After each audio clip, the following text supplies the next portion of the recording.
زکوٰۃ کے حوالے سے وہ بھی آپ ہمارے ناظرین و سامعین جو ہیں دیکھ رہے ہیں سن رہے ہیں ان کو آپ کچھ بتائیں. جی زکوٰۃ جس طرح نماز فرض ہے اسی طرح زکوٰۃ وہ فریضہ ہے جس کا تذکرہ اللہ تبارک و تعالیٰ جل و علا نے ہمیشہ نماز کے ساتھ فرمایا ہے. جی بہت کم ایسے مقامات ہوں گے جہاں پہ رب العالمین نے نماز کا تذکرہ کیا ہو لیکن زکوٰۃ کا تذکرہ نہ کیا ہو.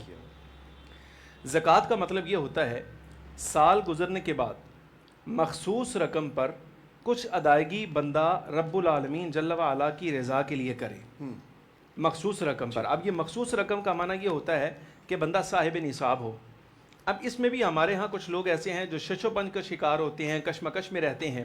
چونکہ اصول یہ آتا ہے کہ نصاب یا چاندی کے ساتھ مقرر کیا جائے, کسی کے پاس 52.5 تولے چاندی موجود ہو, یا سونے کے ساتھ اس کا تعین کیا جائے, کسی کے پاس 7.5 تولے سونا اگر موجود ہو تو اس پر زکوٰۃ فرض ہے. لیکن مثال کے طور پہ ہمارے جو اکابر جن کی ذمہ داری ہے کہ زکوٰۃ کتنی رقم پر فرض ہوگی, وہ کہتے ہیں کہ اگر کسی کے پاس تقریباً 46,500 روپے ہوئے تو وہ زکوٰۃ دے گا. 46,500 روپے اگر کسی بندے کے پاس ہوں, آپ 47,000 کر لیں, اس کے لیے زکوٰۃ دینا فرض ہے. اور جو زکوٰۃ دے گا وہ زکوٰۃ لے نہیں سکتا. اب اس میں لوگ کہتے ہیں کہ دیکھیں قرآن و حدیث سے تشریح کے بعد تو یہ معلوم ہوا تھا کہ جس بندے کے پاس 7.5 تولے سونا ہوگا وہ زکوٰۃ دے گا. ہمارے پاس تو صرف 46-47 ہزار روپے, ہم زکوٰۃ کس بات کی دیں؟ سونا تو ہمارے پاس ہے ہی نہیں.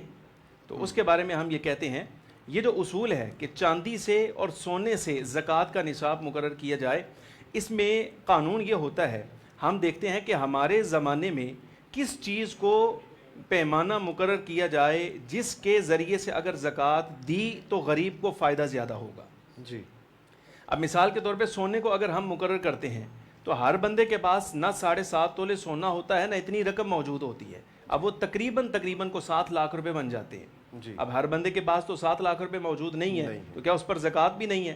ایسا نہیں ہے. ہمارے علماء کہتے ہیں چونکہ اس زمانے کے اندر چاندی سستی ہے اور چاندی کو اگر مقرر کر لیا جائے نصاب کے طور پر تو اس صورت میں غریب کو فائدہ زیادہ ہوگا. 52.5 تولے چاندی کی قیمت تقریباً 46,500 سے 47,000 روپیہ بنتی ہے.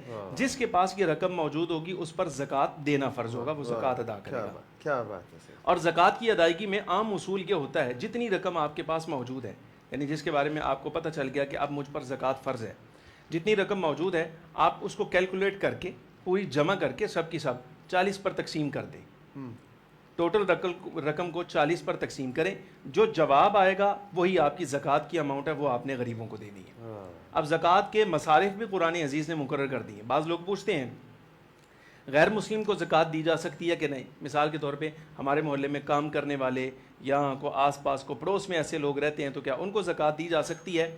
یہ یاد رکھیں زکوٰۃ کن لوگوں کو دینی ہے اللہ تبارک و تعالی نے ان کا تعین فرما دیا ہے, اور جن کو زکوٰۃ دینے کے لیے تعین کیا گیا ہے ان میں کوئی بندہ بھی غیر مسلم نہیں ہے. جی لہٰذا غیر مسلم کو زکوٰۃ ادا کرنے سے زکوٰۃ ادا نہیں ہوگی. ایک بات یہ, اور اسی طرح ہوتا یہ ہے کہ ویلفیئر ٹرسٹ جتنے ہوتے ہیں کچھ لوگ زکوٰۃ براہ راست وہاں کاؤنٹر پر جا کے جمع کروا دیتے ہیں, اس سے بھی زکوٰۃ ادا نہیں ہوتی.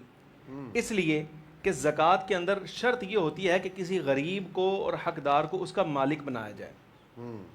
اب ٹرسٹ کے اندر جو بندہ کاؤنٹر پر بیٹھا ہے وہ خود زکوٰۃ دینے کا اہل ہے, جو وصول کر رہا ہے. اگرچہ وہ رقم غریبوں پر ہی خرچ ہونی ہے, لیکن غریبوں پر خرچ ہونے کے لیے یا تو وہ یہ کرے کہ اس کاؤنٹر پر بیٹھے ہوئے شخص کو اپنا وکیل بنائے, وہ کہے کہ یہ رقم میں تمہیں دے رہا ہوں, یہ زکوٰۃ کی ہے, تم نے حقداروں پر خرچ کرنی ہے.